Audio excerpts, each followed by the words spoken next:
association, Move France, c'est l'antenne française de ONG Médecins Unis pour le Venezuela.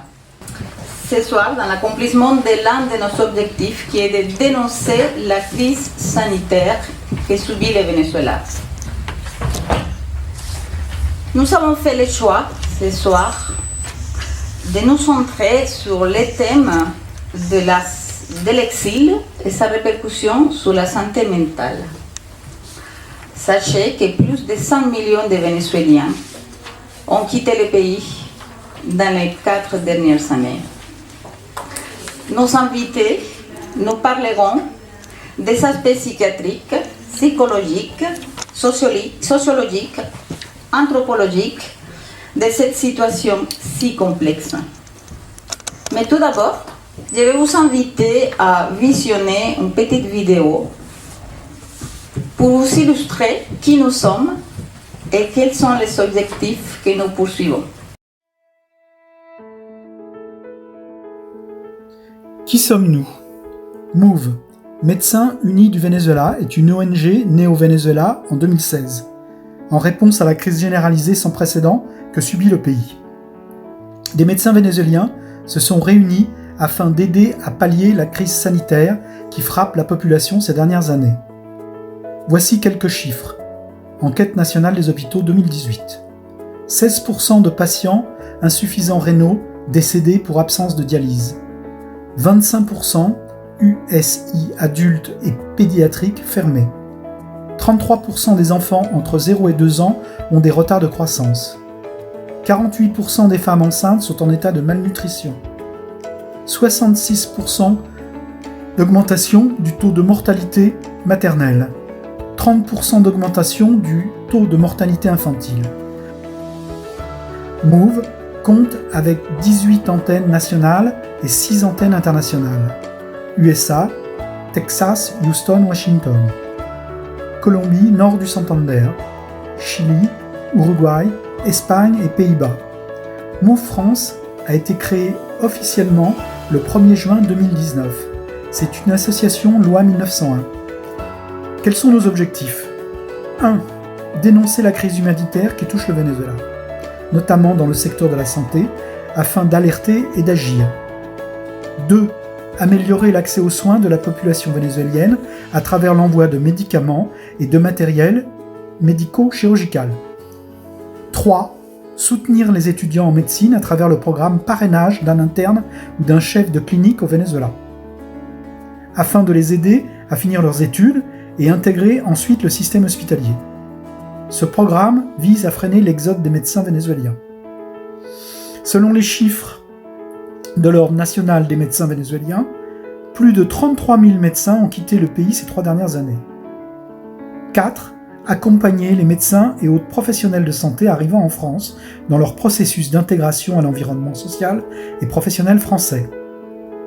Move compte avec la collaboration d'ONG comme Codevida, Civilis, Action Solidaria, Caritas, Provea, Ancovi. Move France a actuellement des projets en cours avec les ONG suivantes: Stapedium, Naguarao, Meal for Hope, Salud par Venezuela. Dans le futur, Move France participera à l'appel à projet de la Fondation Pierre Fabre, concours 2019-2020 qui ouvrira en fin d'année 2019.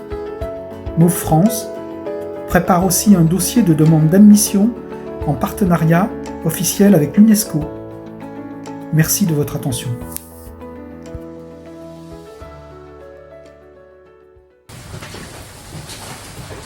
Mais revenons un peu au Move. Vous regardez la présence des Move au Venezuela. Les 18 antennes nationales dans 18 États. Move compte avec 8 antennes internationales que vous pouvez, dont la dernière née, c'est Move France, qui vient d'être née en juin de l'année 2019. Et 3 antennes qui sont en train de se former, de s'officialiser au Panama, Pays-Bas et en Suisse. Concernant nos objectifs, pour les retardataires qui sont ratés la vidéo, le premier objectif de dénoncer ce que nous faisons aujourd'hui. Notre principal objectif est de dénoncer, on est là, on dénonce, on alerte, on met au courant l'opinion publique. Notre deuxième objectif, on aide à améliorer l'accès aux soins de qualité aux Vénézuéliens les plus démunis par l'envoi de médicaments et de matériel médico-chirurgical. Nous venons de faire 12 envois. Au mois de septembre, on a envoyé une quarantaine de kilos. Ça a été réceptionné par le docteur José Colmenares, président de la Fondation Stapedium, qui fait un excellent travail au Venezuela. Et tout récemment, nous venons d'envoyer une centaine de kilos en collaboration avec Venezuela Te Necesita. C'est une autre ONG vénézuélienne dont la présidente est ici présente et que je remercie de passage, Madame Elisabeth González. Ces cartons, ils sont en train d'être acheminés par bateau jusqu'au Venezuela. Ils vont être réceptionnés par de diverses ONG, parmi lesquelles des centaines vénézuéliennes. La personne que vous voyez sur la photo, c'est notre secrétaire adjointe, le docteur Yuriba Lucena. Derrière elle, les cartons. Notre programme phare, c'est le parrainage des internes, chefs de clinique, parrainer nos enfants, nos médecins en formation, c'est nos enfants à nous qui formons. Ça les permet de pallier, parce qu'ils subissent de plein fouet la crise au Venezuela. C'est un soutien financier et je profite pour faire un appel aux parents et marraines qui pourront sortir d'ici à la fin de la soirée. En vous remerciant par avance de votre générosité. Et en même temps, je profite aussi de remercier des parents et marraines ici présents qui se reconnaîtront. À propos du parrainage, je vais me permettre de vous montrer à nouveau, j'espère que ça va marcher, une toute petite vidéo, témoignage de remerciement d'un petit groupe de médecins en formation. Un cordial saludo a todos los que ven este video. Queremos agradecer a la organización Médicos Unidos de Venezuela por el apoyo económico que nos han prestado a los residentes del posgrado de Cardiología Infantil ASCAR, a través del programa Adopta un Residente, y a cada una de las personas que de forma anónima colaboran mes a mes con este programa. A pesar de la fuerte crisis, no solo económica, sino de salud por la que atraviesa nuestro país, seguimos prestando atención médica a todos los niños que acuden a este centro de referencia nacional. Y a su vez tratamos de mantener la formación académica, por lo que esperamos se sigan sumando más personas a esta causa. Gracias.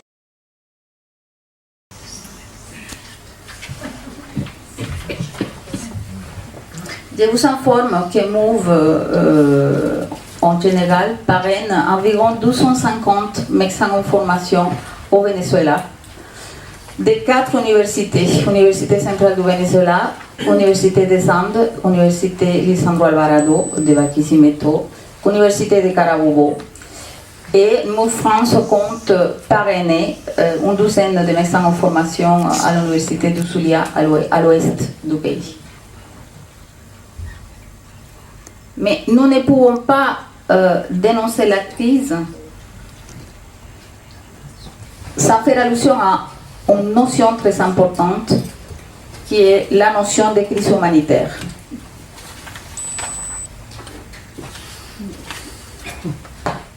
Il faut se rappeler aussi que le droit à la santé est bien développé dans l'article 25 de la Déclaration universelle des droits de l'homme.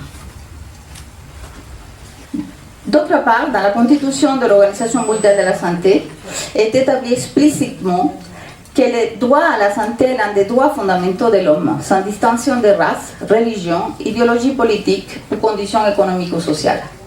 La santé comme droit humain comprend aussi des libertés et des droits à l'accès aux soins d'une qualité telle qui permettent de garantir à toute personne une vie digne. Ceci exige aux États d'accomplir des obligations de reconnaissance, respect, protection et réalisation efficace de dix droits, sans distinction ni excuse possible. Les droits à la santé impliquent aussi le respect de l'état de droit, le plein exercice des libertés civiles, l'accès à l'information publique et de rendre compte en matière sanitaire. C'est à l'État qui correspond la responsabilité d'accomplir les obligations du droit à la santé. Alors, qu'est-ce que c'est une crise humanitaire? En général, ce sont des situations extraordinaires qui provoquent des dommages et ou des pertes humaines, matérielles, sociales, économiques, sanitaires, alimentaires, ambientales, d'un niveau et échelle dont l'intensité et sévérité dépassent les capacités d'une société, tant pour y remédier comme pour les surmonter. Les crises humanitaires peuvent être soit par des désastres naturels, soit provoqués en rapport à l'activité humaine, comme dans les guerres. Alors, les crises humanitaires complexes sont provoquées par des conflits qui génèrent de l'instabilité politique et des abus de pouvoir qui perdurent dans le temps. Ce type de crise se caractérise par une cassure partielle ou totale des structures juridiques, institutionnelles et administratives de l'État, ce qui produit des dommages généralisés à la société et fréquemment des violations multiples dans le but de punir et exercer un contrôle sur la population.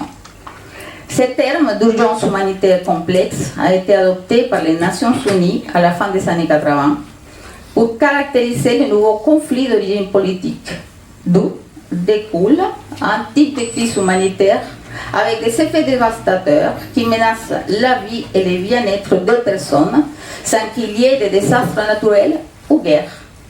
Au Venezuela, il existe depuis ces dernières années une urgence humanitaire complexe et les chiffres le démontrent.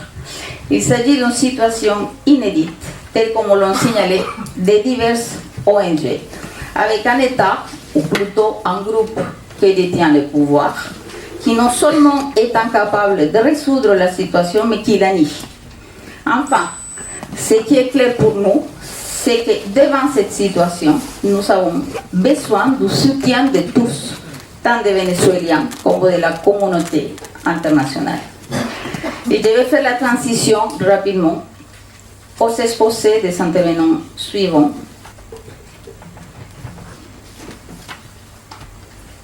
Merci de votre attention.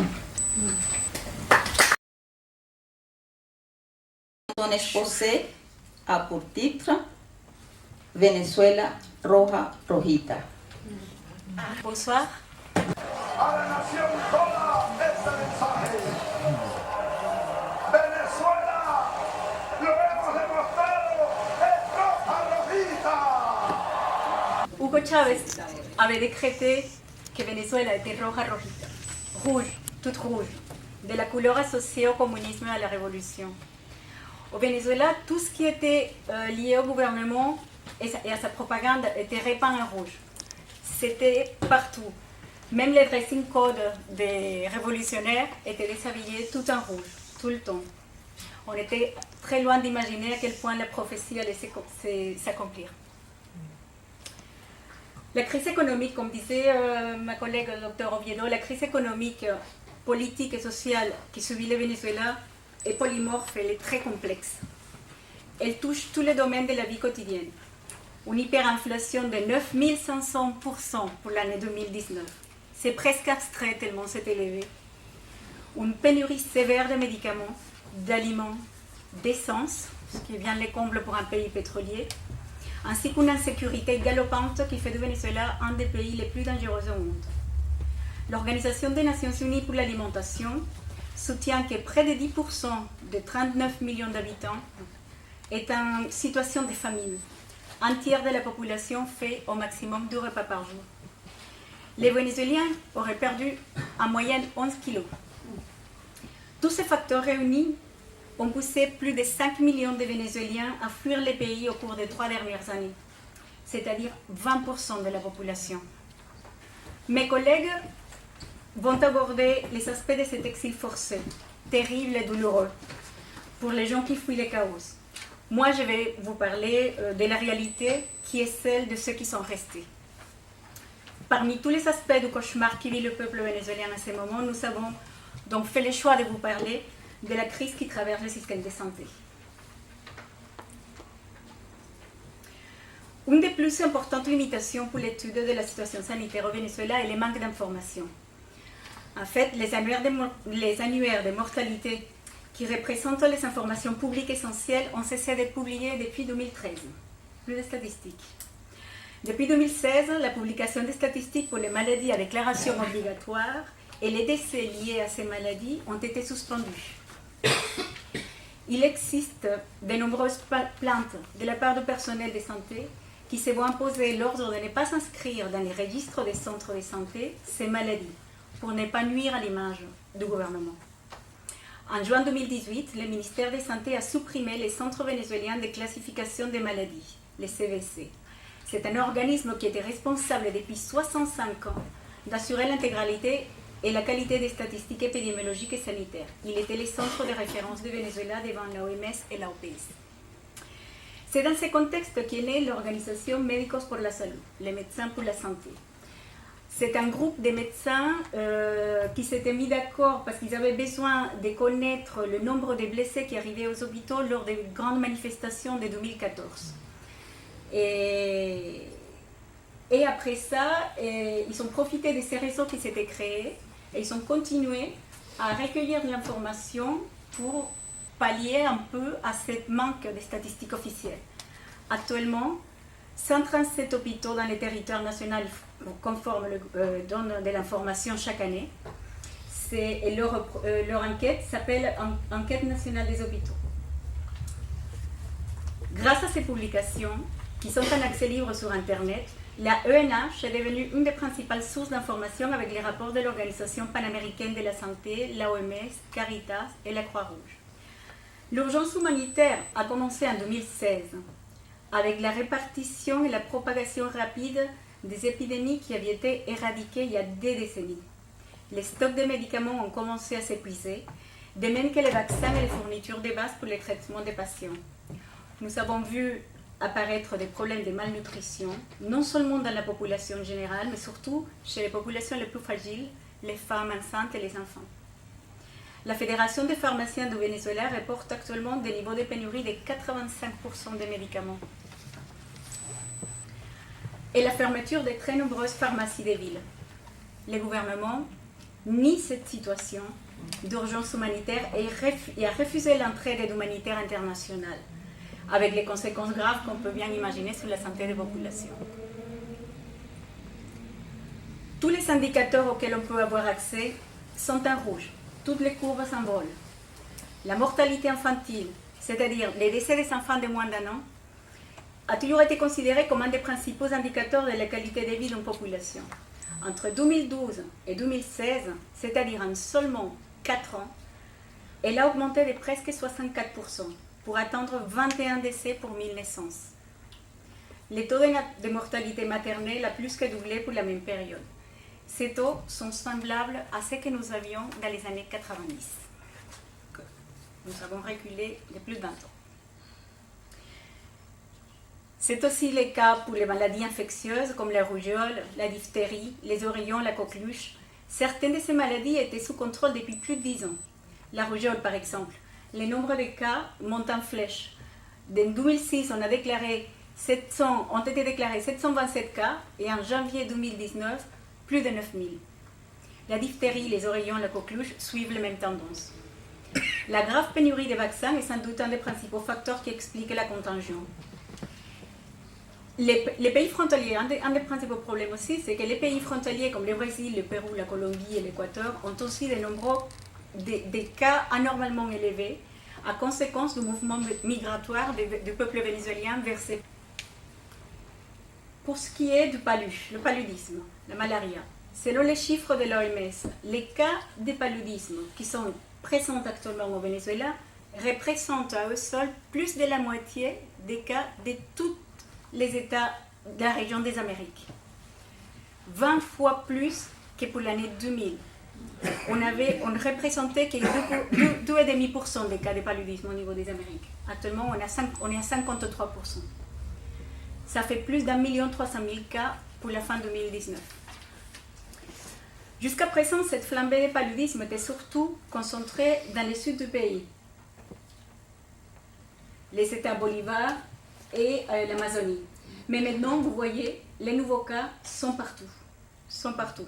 La majorité des nouveaux cas sont dans la municipalité de Sifondes. Et là se trouve le plus grand nombre des exploitations minières illégales. Fin 2018, cette photo est fin 2018. À fin 2018, c'était 40% des cas étaient localisés à Sifondes. Pour la fin 2019, c'était 60% des cas qui étaient là. Cette population ne bénéficie évidemment pas des mesures de prévention. Partout, les plans nationaux de contrôle du paludisme ont été abandonnés et l'accès au traitement est très difficile. En ce qui concerne les maladies chroniques, en général, l'espérance de vie des patients avec des maladies chroniques au Venezuela a diminué de 10 ans.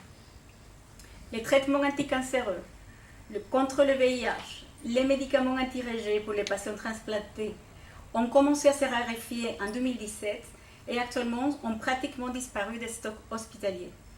La situation est particulièrement dramatique pour les patients qui ont besoin d'une dialyse, les patients avec hémophilie ou insuffisance rénale. En 2012, le pays comptait 2500 appareils de dialyse au niveau national.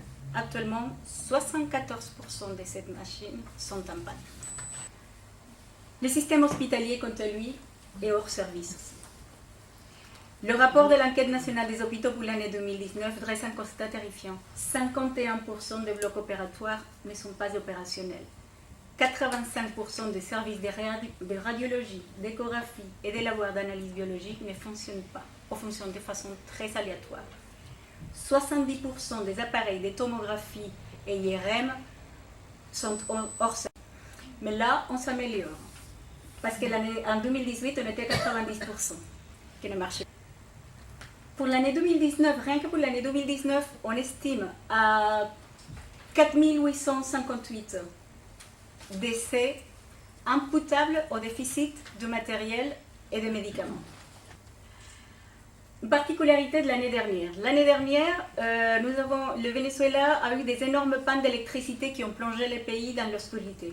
Les hôpitaux, qui ne sont bien entendu pas dotés de générateurs électriques, n'ont pas échappé à cette réalité. Ces irrégularités dans les services ont été récurrentes et 63% des hôpitaux déclarent avoir un service aléatoire.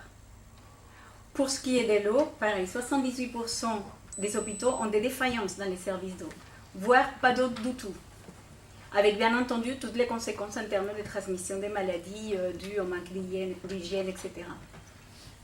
Pour l'année 2019, on estime à 164 décès qui peuvent être attribués directement aux pannes d'électricité avec un pic qu'on voit là au niveau des pannes géantes au niveau du mois de mars. Mais la pénurie la plus difficile à rattraper, c'est sans doute l'exode des médecins. On estime à plus de 30 000 le nombre de médecins qui ont quitté le pays. Force est de reconnaître que les conditions de travail sont très difficiles. D'une part, ils sont impuissants devant cette panne énorme du système hospitalier. Ils sont agressés presque tous les jours par des familles qui sont désespérées quand ils arrivent à l'hôpital et qui ne trouvent rien et qui sont en colère.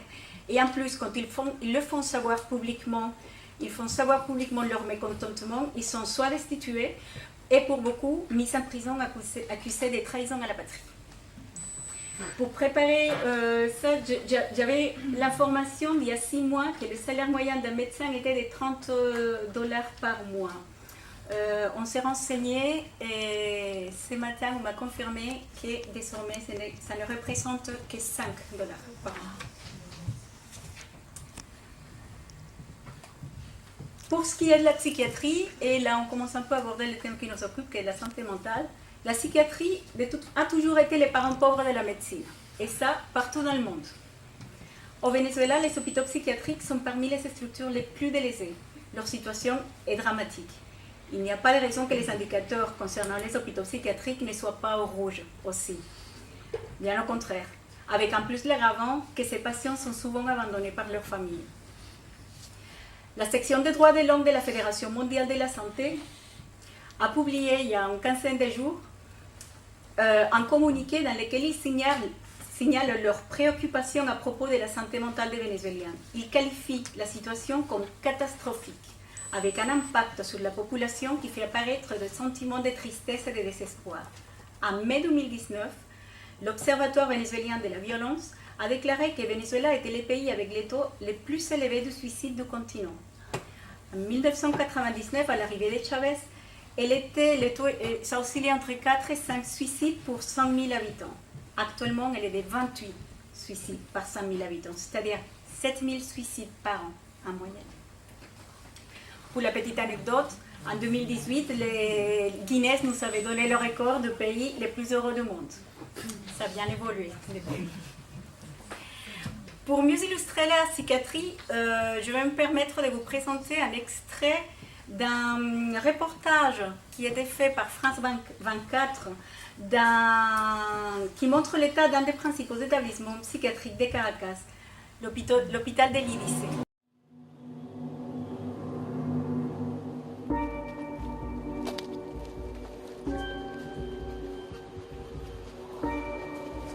Voilà plus d'un an que l'hôpital psychiatrique de Caracas est plongé dans le noir.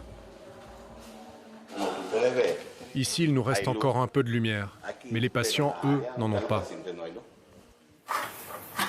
Pas d'argent, plus d'ampoules ni d'électricité. L'hôpital est frappé de plein fouet par la crise énergétique et l'effondrement du système de santé.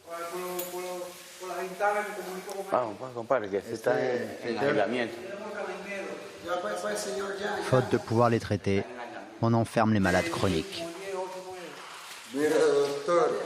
Nunca me dieron asistencia los psicólogos y los psiquiatras, nunca quisieron hablar conmigo. No Marcos Arce, pan, estoy preso en esta mierda, estoy en una prisión, estoy en una mierda. Au Venezuela, les hôpitaux sont fermés aux journalistes. Ce soir-là, la plupart des employés refusent d'être filmés. On sait très bien de quoi est capable ce gouvernement. C'est pour ça. Alors on ne voudrait pas... Subir des représailles. Oui, voilà. Peter est syndicaliste. Il veut dénoncer la situation. C'est lui qui nous a fait entrer discrètement à la faveur de la nuit. Si ce n'est pas nous qui prenons la parole, alors qui va bien pouvoir défendre ces pauvres patients qui n'ont pas la parole à cause de leurs problèmes mentaux? Personne ne les défend. Voilà 30 ans qu'il travaille dans cet hôpital longtemps considéré comme un établissement de référence. Ça, c'était un cabinet de consultation pour nos patients.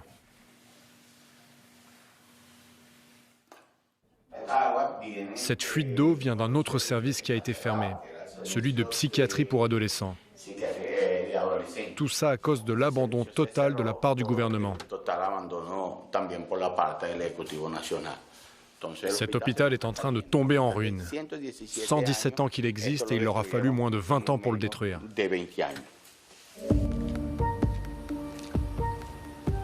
L'asile, prévu pour 200 patients, n'en compte plus qu'une trentaine. Dans tous les services encore actifs, le même désarroi. Rien ne fonctionne. Il n'y a plus d'eau dans les toilettes. Certains lits n'ont pas de matelas. Et il n'y a pas de chlore non plus. Ici, on peut facilement contracter des infections. On fait ça par vocation et on finit par les aimer. On reste là pour aider nos patients. Les membres du personnel sont payés moins de 8 € par mois. Et la tâche est pénible. Regardez comment on leur donne leur traitement, dans le noir total. À n'importe quel moment, un patient peut surgir de derrière et vous frapper. Un jour, un camarade chargé de la sécurité a été tué par des patients agressifs. Ils l'ont défiguré. Mais il n'y a eu aucune suite. Les proches de la victime ont veillé leur mort et le ministère n'a pas réagi.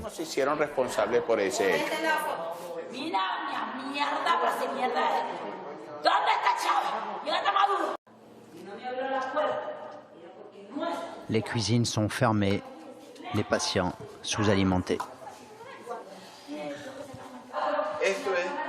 Ça, en théorie, c'est du lait d'avoine. Mais comme vous pouvez le voir, il y a surtout de l'eau et presque pas de lait. Et le patient n'aura rien d'autre à manger ou à boire jusqu'à demain matin 8 heures. Là, il aura droit à un autre verre de lait d'avoine et peut-être à une galette de maïs.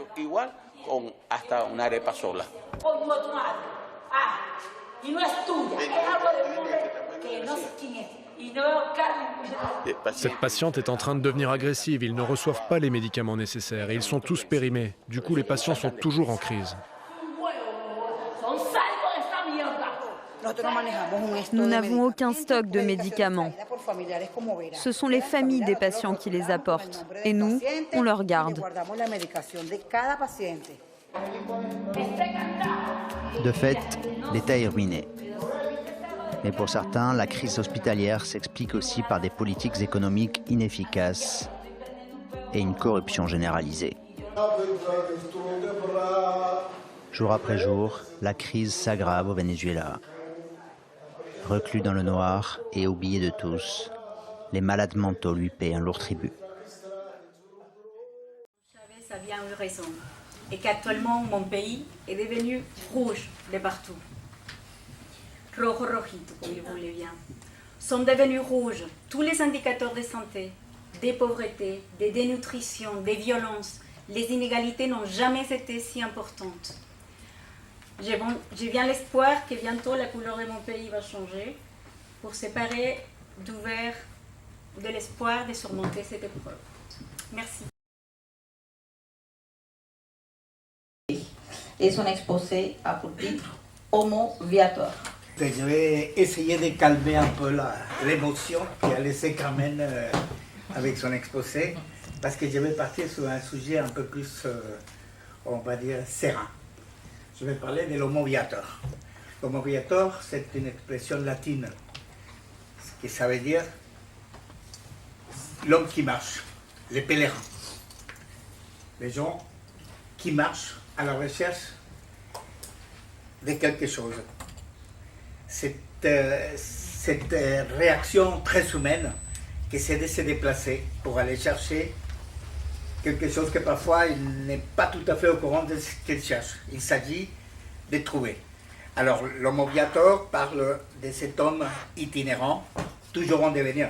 Il faut que je dise aussi que c'est le titre d'un ouvrage d'un philosophe existentialiste chrétien français, Gabriel Marcel, qui s'appelle justement Homo Viator et qui parle beaucoup de l'espérance. Donc, on voyage, hein, c'est mon topo, on voyage généralement soit par plaisir, soit par nécessité, parfois par contrainte, parfois comme un hobby, etc. Mais il y a cette réaction très humaine que c'est le voyage. Et on peut confirmer en fait que les animaux se déplacent, et nous les humains, nous nous déplaçons, mais aussi nous voyageons. Ça veut dire la particularité de voyager nous revient totalement aux humains. Donc, alors les motivations pour voyager sont diverses et variées. Il y a les voyages de tourisme. Dans ce type de voyage, les voyages de tourisme, c'est la joie. Quand on va partir en vacances, on se prépare, etc. Et il y a une sorte d'angoisse, mais en même temps, c'est une angoisse qui est, on va dire, positive. Mais par contre, quand on est obligé à partir des forces, la sensation qu'on a, c'est plutôt de la tristesse. C'est un voyage, c'est un parcours, c'est un déplacement, mais il est chargé de tristesse, au contraire de voyage de tourisme. Et l'homme, il se débat dans ces deux pôles, parce que quand l'homme est renfermé ou assigné à domicile, il rêve de partir et de prendre le large. Mais quand il est condamné à l'exil ou à l'errance, il aspire toujours de retrouver son port d'attache. Ça veut dire qu'on est dans cette ambivalence du point de vue existentiel, et c'est pour ça que j'ai voulu intituler mon speech Homo Viator. Alors effectivement, le monde a été construit par ces voyageurs.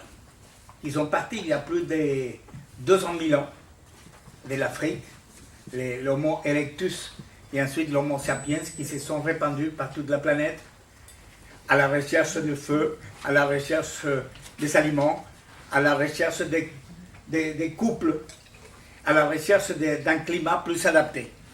Et on a l'exemple des grands voyageurs tels comme Hérodote, le philosophe grec.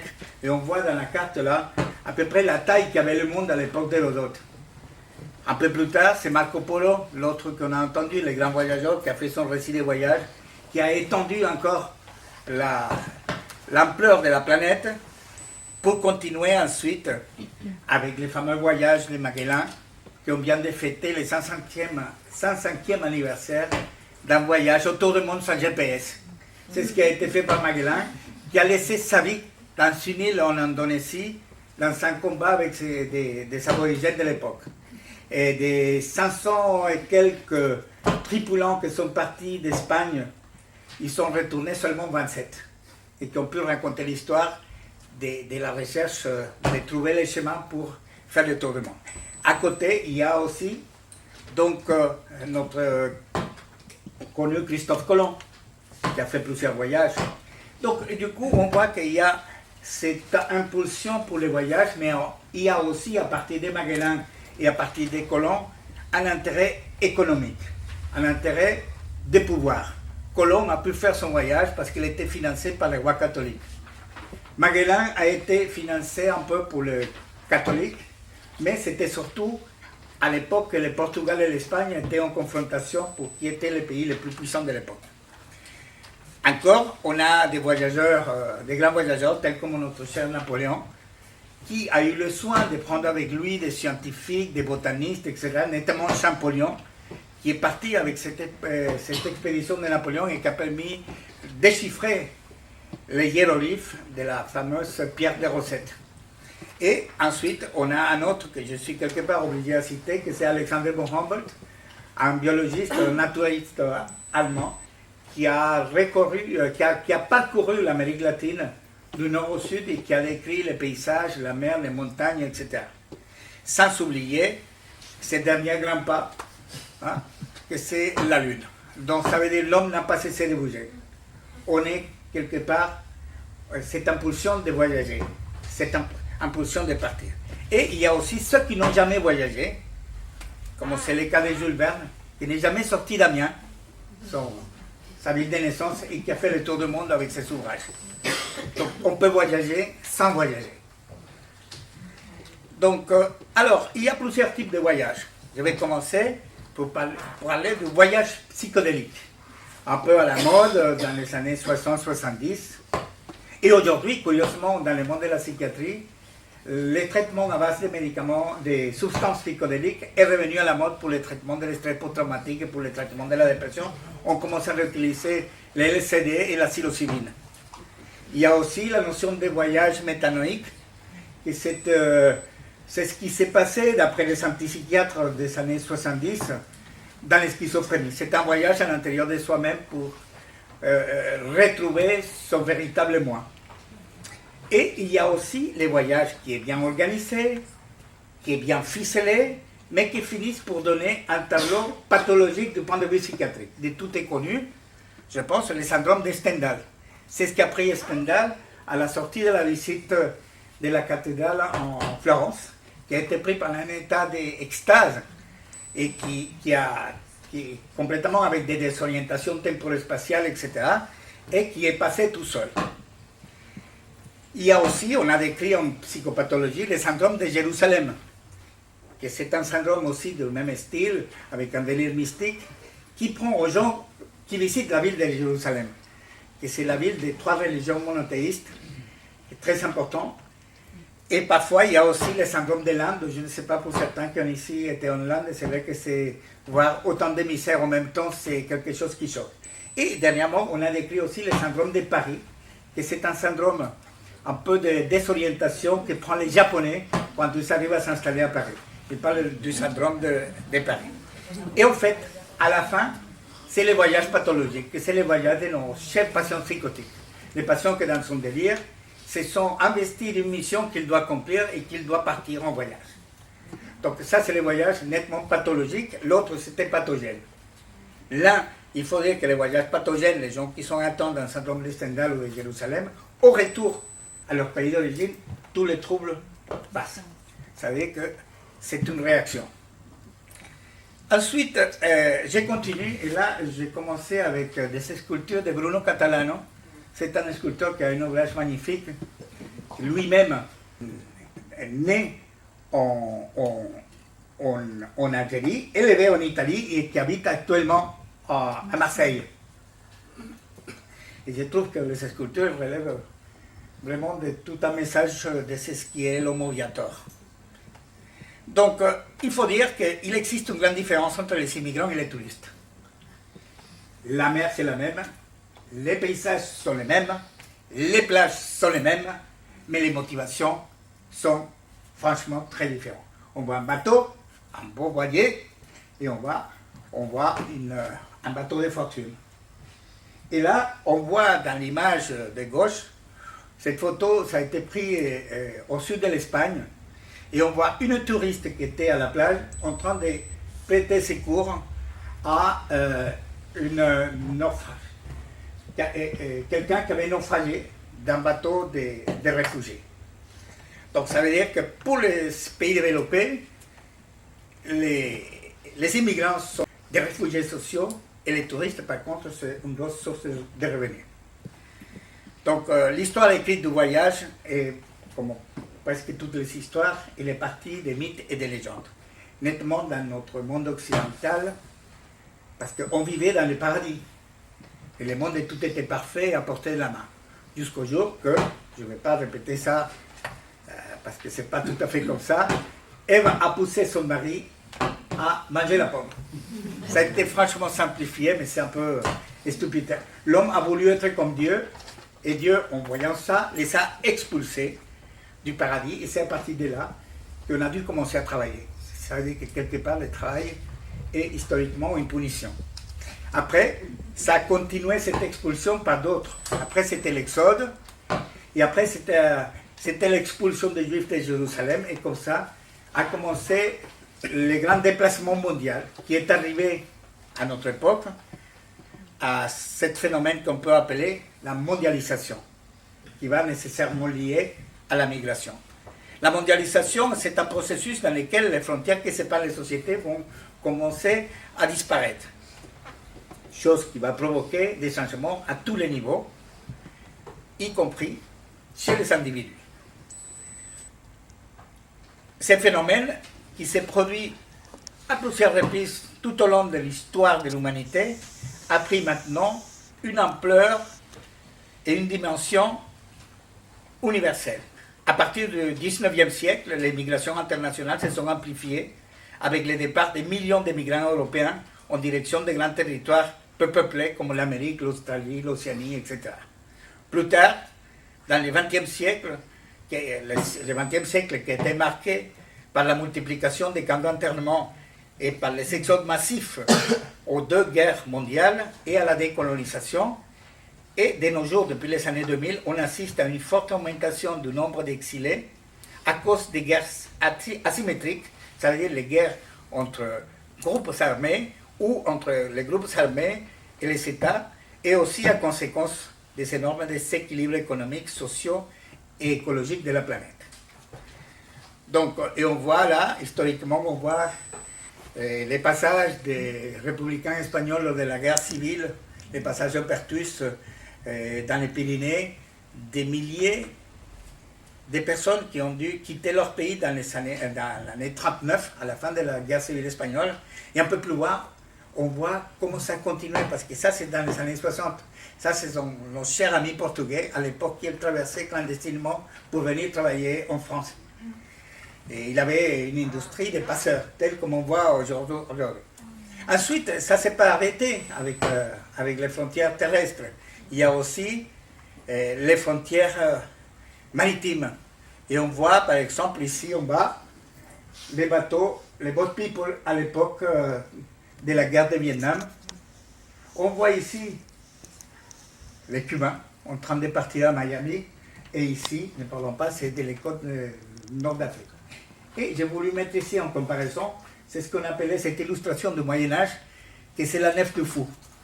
À l'époque, c'était une légende, quelque part, on mettait les fous dans cette sorte de coquille et on les lâchait dans la mer de façon qu'ils naviguent, qu'ils vont dériver jusqu'à qu'ils disparaissent. Est-ce qu'on n'est pas dans le même cas de figure ici et ici? D'ailleurs, ça ressemble beaucoup. Et ça continue. Et voilà les dernières, actuellement en cours, terriblement actualisées encore hier par le débarquement massif des migrants syriens à l'île de Lesbos, refusés pour la population, pour les paysans simples.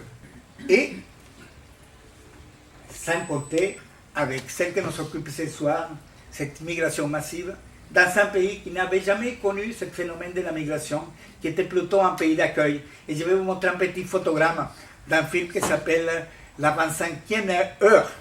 Il est très curieux parce qu'il a été présenté en 1967 et c'était une production franco-italienne yougoslave. Alors, la Yougoslavie, c'est un pays qui n'existe pas aujourd'hui. Pour vous dire que les 67 aujourd'hui, on a vu des changements. Donc, et dans ce photogramme, on voit la famille de notre héros dans une gare en Roumanie où on peut regarder ici qu'il y a une sorte de poster où on encourage les gens à partir au Venezuela, à les homeless, à les sans-abri, venir au Venezuela et n'était welcome. Ça, c'était le Venezuela encore à l'année 67. Ça veut dire, ce n'est pas, ça fait un siècle, 2 siècles, année 67. Il y a beaucoup de gens ici qui sont nés cette année et qui sont encore jeunes. On voit que ce phénomène, c'est le phénomène de la migration qui a pris des proportions scandaleuses. Vous voyez ici qu'au jour d'aujourd'hui, pas aujourd'hui, à la moitié de l'année 2019, il y avait dans le monde à peu près 272 millions de migrants, de tous les côtés. Et ça, je suis sûr qu'au jour d'aujourd'hui, ça a dû encore augmenter énormément. Maintenant, je vais vite fait, parce que ça fait partie de mon domaine, c'est une sorte de psychopathologie des migrants. Donc, et je commence par une phrase de Neruda qui dit que le déracinement pour l'être humain est une frustration qui, d'une manière ou d'une autre, atrophie la clarté de son âme. Et c'est ce qui se passe chez l'individu qui est poussé à partir de chez lui. Les effets psychologiques de la migration sur les individus, on peut l'étudier sous 4 points de vue. D'ailleurs, comment étaient les migrants dans leur pays d'origine? Dans quelles conditions ils vivaient? Quel type de maladie, quel type de pathologie, quel type de manquement au niveau de santé, au niveau de l'éducation avaient avant de partir? Ensuite, les moments qu'on prépare le départ.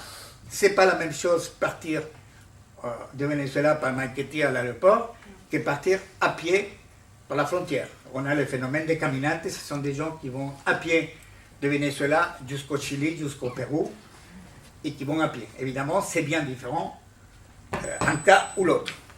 Ensuite, l'expérience migratoire en elle-même. Et enfin, comme si c'était déjà pas assez, c'est l'expérience post-migratoire. Ça veut dire la sensation qu'on va ressentir quand on va arriver au pays d'accueil, qui parfois n'est pas tout à fait la meilleure des toutes. Alors, et je voudrais rajouter ce nouveau concept que c'est le concept d'aporaphobie. Un concept, c'est dit en espagnol parce que c'est une psychologue sociale espagnole qui a créé le terme aporaphobie, que ce n'est pas autre chose que les rejets du pauvre. Ça veut dire que ce n'est pas autant les migrants, c'est toujours les migrants pauvres. On reçoit bras ouverts la famille de Laurent Gbagbo, mais on refuse les Congolais qui arrivent de façon clandestine. On reçoit à Madrid les Vénézuéliens qui achètent un appartement pour 500 000 euros, une golden visa comme on appelle le gouvernement espagnol.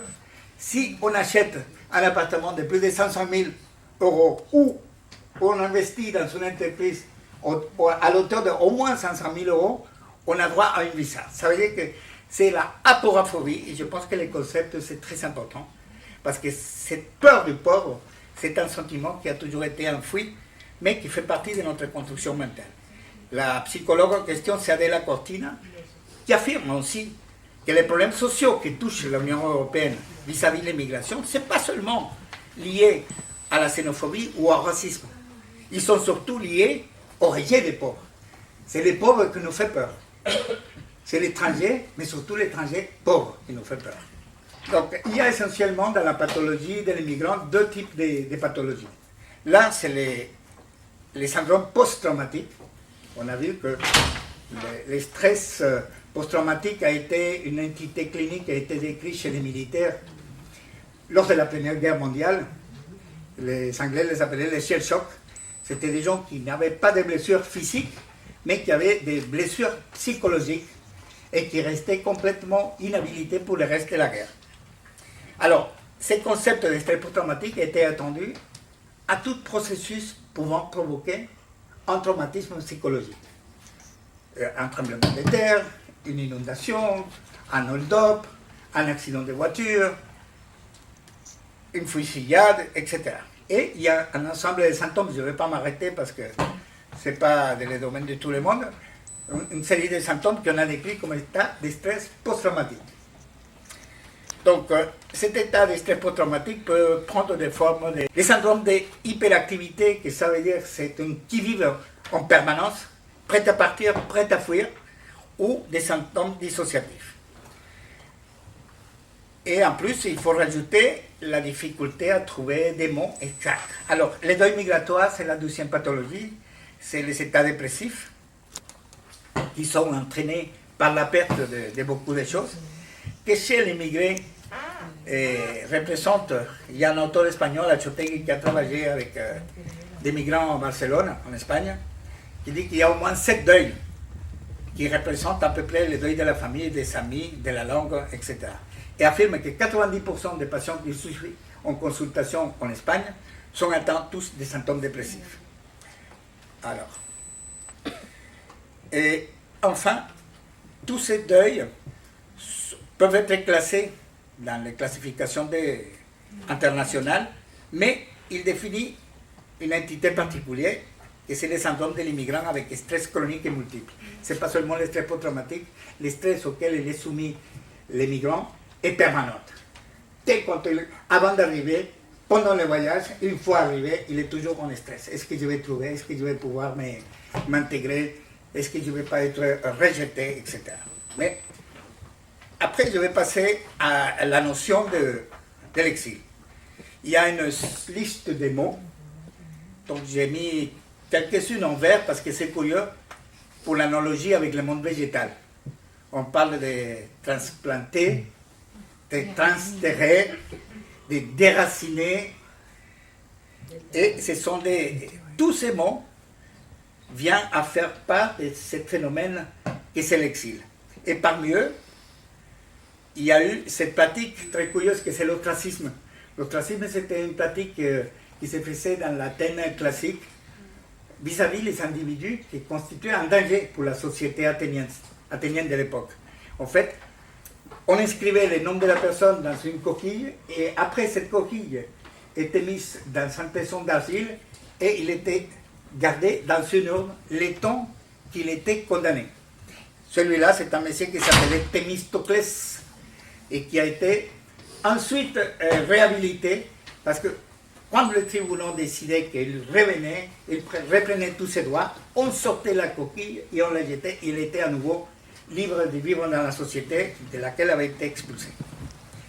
Donc je vais finir avec une référence avec un psychiatre espagnol républicain exilé lui-même et qui a fait école au Venezuela. D'ailleurs, c'était mon maître, hein, qui a créé la chaire de psychiatrie, de psychologie médicale à l'université de Carabobo, qui lui-même a vécu l'exil d'une façon directe, parce qu'il a dû partir, il était républicain, il a dû partir, il est passé par France, il a resté un certain temps, et les autres Espagnols qui avaient débarqué en Amérique latine, parce qu'il ne faut pas oublier qu'à une époque, l'Amérique latine était vraiment ouverte pour recevoir tous les migrants qui venaient des pays en catastrophe à l'époque, l'Italie, l'Espagne, etc., et il est arrivé au Venezuela.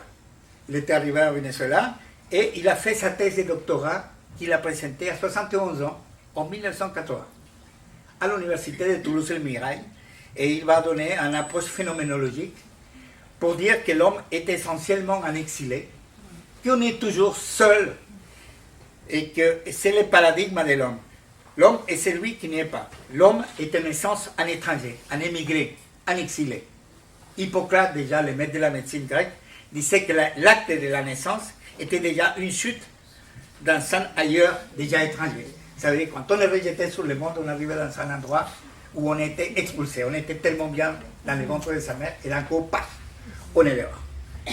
Et pour nous accueillir, on nous donne une petite fessée pour qu'on pleure. Donc Solanes lui-même, il disait que les sociétés humaines se sont données les plus grands critères d'exclusion et de ségrégation, à différence d'autres animaux de l'échelle zoologique. Et ces méthodes, c'était la prison, la mort et l'exclusion. L'exilé ne change pas de patrie. L'exilé change de monde. Ça, c'est le mot de Solanes, Dixit. Il s'intégrera d'autant mieux si le pays d'accueil est une fenêtre sur le monde, d'où pouvoir saisir la face inédite de la planète et les visages inconnus de ses habitants en rapport étroit avec le devenir et la liberté. Et je finis avec Desteria, que c'est un pays imaginaire. Desteria, je n'ai pas trouvé la traduction française parce que déterrer, c'est sortir quelque chose de terre. Mais Desteria, c'est le pays de l'exil, ça serait l'exil-terre. Et j'ai trouvé cette belle phrase de Dante qui peut illustrer qu'est-ce que c'est Desteria. Notre patrie est le monde, comme la mer est celle des poissons. Je trouve que c'est magnifique. Donc, Desteria, c'est la quatrième population mondiale derrière la Chine, l'Inde et les États-Unis. Tout à l'heure, on avait vu 272 millions. C'est une forme de déracinement prolongé, parce que l'exil ne peut pas durer un week-end. L'exil doit être prolongé parce qu'il fasse les effets. Il va désigner un hors de chez soi avec toute la difficulté de réinstaller un chez soi ailleurs. C'est une sorte de renaissance, mais doublée d'un deuil. Ça, c'est l'exil. L'exil n'est pas qu'extérieur, il peut y avoir au géographique. Roland Jacquard, un psychanalyste français, parlait d'un exil intérieur, c'est qui souffrait, les malades schizophrènes, les replis sur soi-même. Et en fin de compte, il y a une différence entre l'exil forcé et l'exil volontaire. L'exil, je pense qu'il y a beaucoup parmi nous qui ont choisi l'exil quand on veut changer de vie, quand on veut couper les ponts, quand on veut vraiment redessiner l'existence. En tout cas, je vais conclure, toute migration est donc douloureuse ou nuisible. Généralement oui, mais ils ont en même temps deux versants. Un versant négatif, qui peut justement inspirer les mal du pays, la mélancolie, mais en même temps, on peut dire, et on doit le dire, qu'il y a une partie positive. Parce que l'exil, c'est la seule chose qui nous permet de prendre conscience de ce qu'on perd dans l'exil. L'exil est ce qui nous fait croire à la seconde fois, ou à la seconde chance, fait que loin de constituer une punition, est au contraire une chance. Ce n'est pas que je félicite les immigrés, mais en même temps, il faut pouvoir transformer dans une force positive la tragédie d'elle. Donc, et là, je finis avec une phrase d'un révolutionnaire, Larouche tout rouge, qui disait que l'exil permettait d'élargir la vision du monde, de la connaissance des hommes. Il dissipe les brouillards des conformismes et des particularismes étouffants. Il préserve d'une suffisance patriotique qui n'est en vérité que médiocre contentement de soi-même. C'était Victor Sage. Et tout ça pour finir avec cette phrase qui je pense que c'est le tout de tout. La phrase du poète Rilke qui dit que la seule patrie de l'être humain, c'est son enfant. Et je vous remercie. Avec une petite réflexion autour de l'éthique. Quand j'étais en train de préparer cette intervention, une question se m'a posée face à la MOVE et face à ma participation dans cette nouvelle organisation. D'abord, pour quelles raisons, moi, en tant que psychologue clinicien d'orientation psychanalytique, appartiens à une association de médecins? La question de l'éthique est venue répondre à cette interrogation. Pour Guy Briol, psychiatre et psychanalyste, parler d'éthique suppose de s'approcher de la vérité, disons d'une vérité de l'homme. L'éthique est au fondement même de la civilisation, donc de la position de l'homme dans son rapport à la vie et à la manière qu'il peut avoir d'occuper sa place dans le monde. L'éthique se différencie de la morale qui se situe davantage du côté de ce qui est exigé de chacun. Pour l'éthique, tout n'est pas pris dans les commandements. La loi articulée, ceci sera plutôt de la morale, mais bien plutôt au-delà du sentiment d'obligation qui constitue cependant pour chacun une orientation. une ligne de conduite qui guide nos actes. L'éthique est une question pour tous. Elle concerne, et même plus particulièrement, les pratiques qui touchent à la vie des hommes. Celles qui s'exercent dans l'urgence, autour du traumatisme et dans toutes les situations d'exception, mettent encore plus l'accent sur ces questions éthiques. Il faut faire aussi une différence entre l'éthique et la déontologie, qui est le cadre d'exercice pour lesquels sont établis un certain nombre de règles et de devoirs. Néanmoins, il existe toujours une tension dynamique entre éthique et déontologie, d'autant plus qu'on l'exerce dans un cadre contraint. Dans ce sens, la question de l'éthique s'est posée dès le début de la pratique médicale. Le médecin a toujours été un homme d'autorité, et quand je parle d'autorité, je fais référence à avoir l'autorité de parler de tout. Comme signale le psychanalyste Jacques Lacan, parler de la vie, la mort, la santé, les maladies, la politique, la famille, parmi d'autres. Dans la figure du médecin repose toujours l'idée d'une supposition du savoir. Personne va consulter un médecin au moins que nous supposons que celui-ci sait quelque chose de ce qui nous arrive. Cela s'appelle dans les champs psychanalytiques le transfert, mais pas le transfert dans le sens freudien où le sujet va projeter dans la figure du médecin les affections ou sentiments de ces premières figures importantes de la vie. C'est le transfert dans le sens lacanien ou la supposition de savoir qui attribue à celui qui soigne et joue un rôle fondamental dans tout traitement. Cette autorité et cette supposition de savoir impliquent aussi une responsabilité. Et pour ce qui nous intéresse, le médecin est appelé à répondre aussi aux crises. La réponse repose une partie de sa responsabilité. En ce point, il y a une coïncidence avec ceux qui, comme moi, exercent un métier qui touche la vie des hommes, spécialement si ce métier est lié à la vie psychique. Mais il ne s'agit pas de tomber dans une position moraliste de décider pour les autres ou de dicter des commandements. Pour les médecins et pour tous ceux en charge de la vie des gens, la paradoxe de l'éthique, c'est qu'elle s'impose à nous avec encore plus d'acuité lorsque la loi est défaillante. Dans l'année 2017, Jacques-Alain Miller, psychanalyste de l'Association mondiale de psychanalyse, a fait référence dans un congrès à Madrid à la situation du Venezuela. Il parle de l'importance de la prise de parole face à l'absence de l'état de droit et des garanties judiciaires dans certaines circonstances.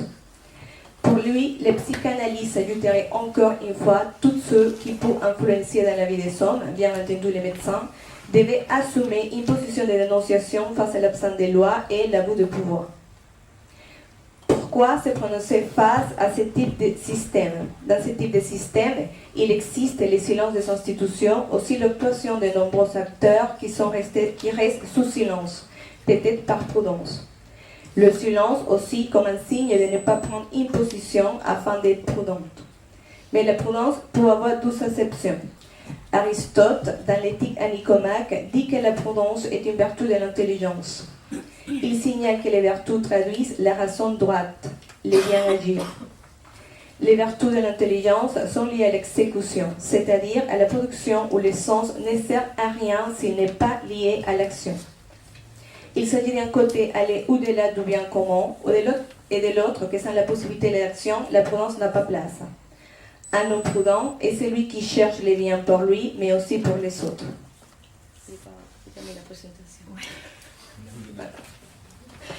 Rester en silence pour prudence ne répond pas à la prudence aristotélicienne. Si nous restons en silence, c'est la prudence dans les arts bourgeoises, ou ce qui est le plus important, c'est les biens propres. La prudence aristotélicienne est liée donc aux actions justes, à savoir celles qui ont fait appel à l'expérience, à la sagesse et la technique pour les biens humains. Il n'existe pas l'idée d'une psychanalyse ou des analyses qui ne soient pas prudentes. J'ajouterais qu'il n'existe pas non plus des idées des médecins qui ne soient prudents et qui restent indifférentes face aux situations où il n'y a pas de respect pour la vie humaine. Il est nécessaire que la prudence s'exerce dans le cadre d'un objectif louable. Il n'est pas compatible avec l'inhibition. Les savoirs seulement est utile si ça mène à exécuter une action. La Move France prend la parole aujourd'hui afin de montrer une réalité qui touche 1 million de Vénézuéliens, l'exil. Cette prise de parole s'accompagne aussi d'un acte, soutenir l'autre semblable dans sa pratique médicale et soutenir ceux qui parfois ne peuvent pas accéder à ces droits. La banalisation de la situation du Venezuela pendant des années de la part de quelques acteurs ainsi que le silence de certaines organisations qui en théorie existent pour promouvoir et faire respecter les droits de l'homme ne se tient plus. L'exil de plus de 5 millions de Vénézuéliens est un signe et la démonstration d'échec d'un projet. Le fait de voir des millions de personnes quitter son pays, ça parle. Et cela dit beaucoup. Le silence ne se tient plus. Cela dénonce la tragédie que beaucoup ont voulu taire et que quelques-uns ont soutenu et soutiennent encore. Les déplacés vénézuéliens sont là pour dénoncer l'horreur qui traverse le pays. Ils démontrent un désir d'une autre chose au-delà de l'extrême contrôle social qui les touche tous les jours depuis plus de 20 ans. Les conséquences de ce système de contrôle social s'entendent aussi dans la vie psychique de ces citoyens. Pourtant, j'ai voulu profiter de l'opportunité de parler de mon expérience. Le système sanitaire au Venezuela est en crise, comme tous les pays, peut-être comme toutes les institutions. Mais quels sont les effets de cette crise dans la vie psychique des sujets? Je vais parler de la notion de crise. Jacques-Alain Miller, lors d'une interview donnée en 2008, dit qu'il y a crise au sens psychanalytique quand le discours, les mots, les chiffres, les rites, la routine, tout l'appareil symbolique, ça veut dire tout ce qui donne sens, s'avère soudain impuissance à tempérer un réel. Le réel comme ce qui n'a pas sens et ne peut pas s'exprimer par des mots, qui n'en fait qu'à sa tête. Une crise, c'est le réel déchaîné, impossible à maîtriser.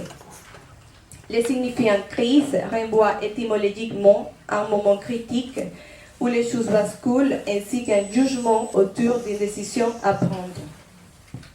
Pour Gilles Carroz, la crise apparaît alors comme un moment de rupture entre la ligne du temps, un événement qui extrait le sujet de sa routine et les sommes à élaborer un nouveau rapport au réel.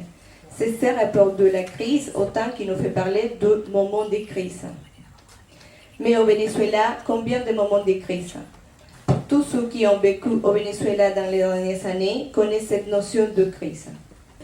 Un certain événement critique se produisait à notre Vénèce imposé presque immédiatement. De la même façon, par rapport aux nouvelles lois, nouvelles manières de faire les choses, nouvelles restrictions ou interdictions, nouveaux problèmes, nouveaux slogans gouvernementaux, nouvelles monnaies, nouvelles manières de voyager, de sortir du pays, de rester au pays, la révolution ne se repose pas et ne permet non plus que les citoyens se reposent. À peine un événement est apparu, voilà déjà que les prochaines pointes sont nées. Les patterns routine, crise, routine a été remplacé par la série crise, crise, crise qui tend à l'infini. Les passages entre l'instant de regard et le moment de conclure est souvent immédiat, court-circuitant le temps pour comprendre les situations. Il existe donc une succession de moments de crise sans répit. À peine un système symbolique installé, c'est-à-dire à peine on commence à comprendre et donner au sens aux événements, ce système vacille pour donner place à un autre. Nous pouvons les décrire comme un instant de voix éternel. Les conséquences de ces mouvements d'accélération infinie est la fragilisation du lien social et la mise au rebut de tous ceux qui peinent à suivre ces rythmes infinis. Ce mouvement a aussi des effets sur la vie psychique des sujets. Les changements dans les liens sociaux, dans les discours, ont affecté la manière dans laquelle les Vénézuéliens interprètent leur réalité. Nous trouvions des sujets complètement déboussolés, des sujets psychotiques qui déclenchent des crises, une derrière l'autre, des nouvelles manifestations symptomatiques près des parts du pays, des sujets angoissés, traumatisés, des sujets qui banalisent la violence, des sujets qui comptent dans une histoire kafkienne. La seule chose qui les interpellait face à l'horreur de la propre transformation de sa vie était de continuer à travailler pour pouvoir survivre. Quels sont les échos chez les sujets de ces crises sans répit? Comment réagir quand la société, notre grande hôte, change?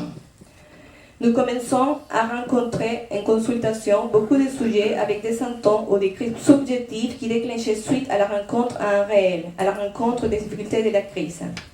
Cela ne veut pas dire que tous les sujets répondaient de la même manière. En psychanalyse, c'est la singularité qui importe.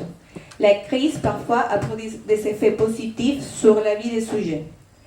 Je vais vous lire quelques extraits au récit des patients que j'ai rencontrés. Il ne s'agit pas d'une présentation clinique, c'est des récits simplement. Ok.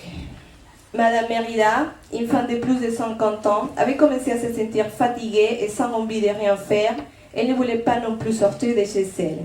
La rencontre avec la foule l'angoissait énormément. Mais surtout, les symptômes les plus gênants pour elle étaient un sentiment de culpabilité qui la traversait et qui la faisait cogiter pendant toute la journée. Elle a rencontré un événement dans un supermarché qu'elle définissait comme traumatique. J'étais avec ma voisine de toute la vie. Nous faisions la queue depuis des heures. Cela était le jour où nous pouvons acheter. Soudain arrive un groupe de personnes qui voulaient entrer avant nous. Ma voisine lui dit non, on est ici depuis des heures. Et une femme parmi ce groupe de personnes qui ont voulu entrer avant nous a pris un couteau et l'a poignardé. Quand j'ai vu les sangs, je me suis mis à courir afin de rentrer chez moi. Elle a su après que sa voisine avait été amenée dans un hôpital pour être soignée. Mais suite à cet événement, elle ne pouvait plus la revoir. Elle disait sentir la honte pour avoir agi comme une lâche. Elle voulait quitter le pays. Monsieur M, un homme un peu plus de 50 ans, arrive à la consultation en soulignant qu'il souffre de crises d'angoisse. Il commence à décrire comment sa vie a complètement basculé suite à la crise de l'année 2012. Il travaillait comme ingénieur pour PDVSA et s'était engagé dans la grève de cette société qui, un peu de temps après, lui avait laissé sans emploi contre des milliards de Vénézuéliennes. Rencontre un parcours presque errant suite au licenciement. Il avait commencé un nouvel emploi grâce à un ami qui lui avait donné la possibilité de gérer un petit magasin dans un gros supermarché, un gros marché populaire à Caracas. Il signalait qu'il devrait arriver à 4h du matin, qu'à cette heure-là, il y avait beaucoup de personnel militaire de la garde nationale en train de vendre des cartons Claps au prix 3 fois plus cher que celui du coût habituel. Cela le produisait un mal-être généralisé. Il ne voulait plus retourner au travail.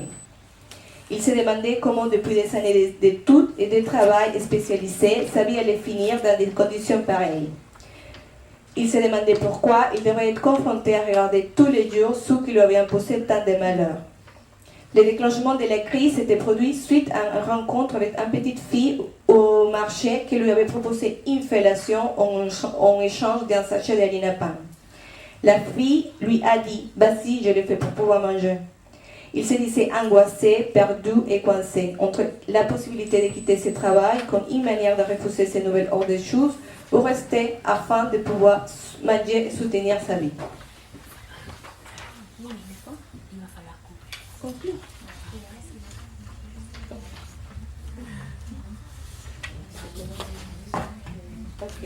Je vais passer rapidement pour parler de l'exil, pour conclure, oui, je vais couper un petit peu la présentation. Et pendant plusieurs décennies et sur plusieurs générations, on a eu lieu des exils massifs et prolongés provoqués par des régimes répressifs et des conflits politiques. L'exil est lié à ceux qui, de peur de perdre leur liberté et même leur vie, se déplacent vers d'autres territoires. Comme signale Sanchez Vasquez, l'exil n'est pas le simple transplant d'un terre à une autre, ni l'effet de retrouver dans la nouvelle terre ce qu'on a perdu en quittant en de force celle d'origine, mais la perte de la racine du centre. C'est un vivre en suspens, coupé en deux, entre la terre sur laquelle on marche et celle où l'on rêve de retourner. Pour Miquel Bassols, les sujets exilés équivalaient à être déterrés, littéralement hors de la terre, sans terre, en dehors du monde vivant. Un déterré n'était plus un citoyen, c'est-à-dire avait cessé d'être un être en tant que tel, être là sans être. Pour Bassols, un réfugié devient un exilé quand il sait qu'il n'est plus retourné là d'où il vient. L'exilé est aujourd'hui un être décalé, mais qui cherche sa place dans un autre lieu et qui, depuis cette autre place, semble aborder la vérité de l'être, tel un être sans être là, dans un endroit fixe et déterminé. Ce n'est plus être là sans y être, mais aborder son être sans être là. Mais c'est important de dire que chaque personne vit son propre exil d'après sa subjectivité. Guibriol affirme que chacun réagit avec sa propre singularité face aux situations les plus extrêmes. Par rapport au trauma, la psychanalyse soutient que si l'événement est pour tous, le traumatisme est propre à chacun. Marie-Hélène Proust signale que dans le langage courant, le traumatisme est lié à l'accident. Le trauma, c'est le moment où il surgit dans la réalité quotidienne, la routine ordinaire, un événement qui échappe à la prédiction en venant marquer et limiter la capacité d'interaction du sujet. Par rapport à l'apparence accidentale du traumatisme, Lacan dit que si l'accident semble la cause du trauma, c'est du fait qu'il se déploie dans le contexte d'une organisation psychique déjà là et dans laquelle l'accident peut ou non prendre valeur du trauma. La plupart des événements traumatiques l'ont été à notre insu. Nous ne les découvrons que s'ils sont mobilisés par des circonstances ultérieures, venant raviver une marque intérieure restée en suspens du sens, restée silencieuse et qui peut ne jamais être réveillée. La première marque traumatique ne se révèle pas que dans le deuxième temps quand elle donne son impact destructeur à tel ou tel événement contingent. Cependant, parfois, il peut arriver que cette première trace soit suffisamment violente pour ne pas passer inaperçue. Par rapport à l'exil, nous pouvons trouver 12 expériences d'exil choisies ou subies. Quand le départ est choisi ou volontaire, c'est un acte et les possibilités d'être intégré sont plus grandes, c'est plus facile de les donner un sens. Mais si l'exil est obligé et vécu comme le résultat d'un hasard ou d'une nécessité vitale, ce qui va faire traumatisme est la séparation avec les origines, la langue, même si la même langue, la famille, la routine. Le sujet est mis dans ces situations d'impuissance, une espèce de discontinuité, s'inscrit dans la vie du sujet. Cette discontinuité est vécue comme les modèles, rien ne sera jamais plus comme avant, y compris le sujet lui-même. Comme dans le trauma, il y aura un avant et un après. Quand une personne arrive dans un autre pays, elle doit passer par la rencontre avec un autre, une autre langue et un autre discours, des autres styles de vie, d'autres codes réalisant le lien social et les modes de faire relation avec les semblables. Cet autre social, pour l'accueillir ou l'expulser, pour les situer comme différents, parfois cette différence, comme signale Annelie Hagan, peut donner lieu à la haine et au racisme parce qu'on aime l'identique, la même chose. Mais la personne qui arrive a aussi ses marques, un autre discours et doit s'approprier de la langue de l'autre du social auquel elle essaye d'accéder. Si bien il faut voir les cas pour cas, qu'il n'y a pas une réponse fixe et bonne pour tous, nous pouvons trouver parfois quelques difficultés chez les sujets exilés. Les mécanismes psychiques de réalisation apparaissent quand les sujets ne s'insèrent pas. Il n'accepte pas quitter sa langue, il part que sa langue d'origine, il ne s'intéresse sinon à ce qui est lié à son pays, il vit chez eux ailleurs.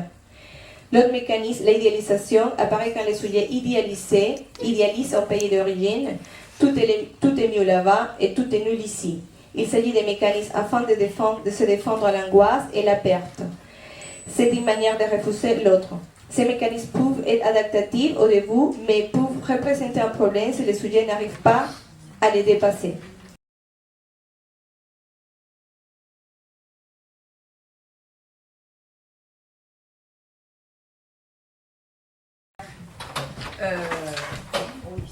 Ce que j'avais prévu, parce que je pense que tout est dit d'une certaine manière, et je vais essayer un peu d'organiser des idées qui me sont venues au fur et à mesure de cette réalité si complexe, surtout pour soutenir les actions de cette association. Je pense que la première chose que nous avons vue, c'est combien ça a été difficile de rendre intelligible une situation d'un tel besoin de soutien. Mais il y a des dangers justement dans cette manière d'aborder les choses. Et c'est de penser qu'on n'est que des victimes quand il y a une telle demande. C'est-à-dire c'est la reconstruction de tout un système de soins plus que d'une action humanitaire ciblée. Donc on fait, l'une des choses intéressantes, c'est les caminantes, ils partent à la recherche de quoi et pourquoi. Et ça, c'est un défi pour la recherche actuelle en sciences humaines et sociales, surtout qui s'est fait en Colombie. Et je pense que c'est très intéressant de voir comment on est lié d'une certaine manière à ce qui se passe en Colombie par rapport à la crise sanitaire et sociale vénézuélienne. En effet, c'est un peu pour dire que tant la souffrance psychique d'un côté que la santé mentale, car souvent, en fait, c'est des choses différentes, parce que ce sont des problèmes sociologiques et des problèmes anthropologiques qui affectent d'une certaine manière tout le monde contemporain qui subit les crises que Freddy nous a tellement bien expliquées. Donc, c'est-à-dire qu'on est face à des phénomènes de masse qui ont besoin des États très forts et des grands programmes de santé publique et d'investissement dans les sociales. Ça, c'est pour vous dire qu'il me semble très important de faire comme des états généraux de la psychiatrie au Venezuela, d'une part, à partir de l'exposé de Carmen. C'est les établissements de santé mentale qui se trouvent dans cet état pitoyable, l'abandon des patients. Car une chose, c'est la souffrance psychique des personnes qui ont des troubles, disons, psychologiques, et l'autre chose, c'est l'abandon des patients qui souffrent de pathologies lourdes. Et là, on est, disons, dans des échelles d'intervention de l'État complètement différentes. C'est-à-dire que ce n'est pas uniquement besoin d'une prise en charge psychosociale lors d'une intervention humanitaire, que c'est toujours la dernière chose qui arrive, mais la reconstruction de tout un système de santé. Donc l'urgence est celle des moyens avant tout. Et si jamais on arrive à pouvoir reconstruire le système de soins vénézuélien, le système de santé mentale, il faudrait également penser à la clinique, à la pratique clinique elle-même qu'il va falloir mener, c'est-à-dire à l'apparition de nouvelles pathologies, en particulier de nouvelles manières de dépression, d'addiction et des manifestations d'un traumatisme dont on n'a pas encore mesuré l'impact et la dimension. Donc ça, c'est deuxième chose, c'est la question de cette souffrance psychique des caminantes. Et je pense que les caminantes ne sont pas que victimes. Et c'est ça qui est intéressant de voir, c'est-à-dire de voir, lorsqu'on voit ces images médiatiques des gens qui marchent, ne pas voir uniquement leurs besoins, mais leurs désirs et leur manière de concevoir une nouvelle vie. Et s'ils vont revenir ou pas, s'ils veulent, qu'est-ce qu'ils veulent faire? C'est-à-dire cette question de l'écoute qui est cruciale dans mon domaine, c'est la question de l'ethnographie. C'est un énorme défi. Il y a des choses intéressantes déjà qui se font et je viens de recevoir un papier très intéressant des deux psychologues de l'université del Valle, El Cauca, qui travaillent justement avec la question des caminantes, de comprendre comment les gens veulent reconstruire leur vie et donner un nouveau sens à leur vie après et ne pas rester uniquement dans la dimension des victimes traumatisées qui a besoin d'une aide. Parce que les gens ont, c'est-à-dire la complexité des désirs des personnes est quelque chose qu'il faut rendre compte et comment cette expérience, c'est un phénomène. Cette expérience de survie qui est liée aux raisons du départ et ça nous amène à essayer de comprendre mieux pourquoi les gens partent en fait. Là, avec des collègues anthropologues qui ont travaillé en Colombie, me disaient est-ce qu'on est en face d'une sorte de dissolution de la vénézolanité? Qu'est-ce que c'est être vénézuélien? Est-ce qu'on peut s'intégrer en Colombie ou pas? Est-ce qu'on veut continuer à être vénézuélien ou pas? Et comment on se redéfinit après cette aventure de l'exil?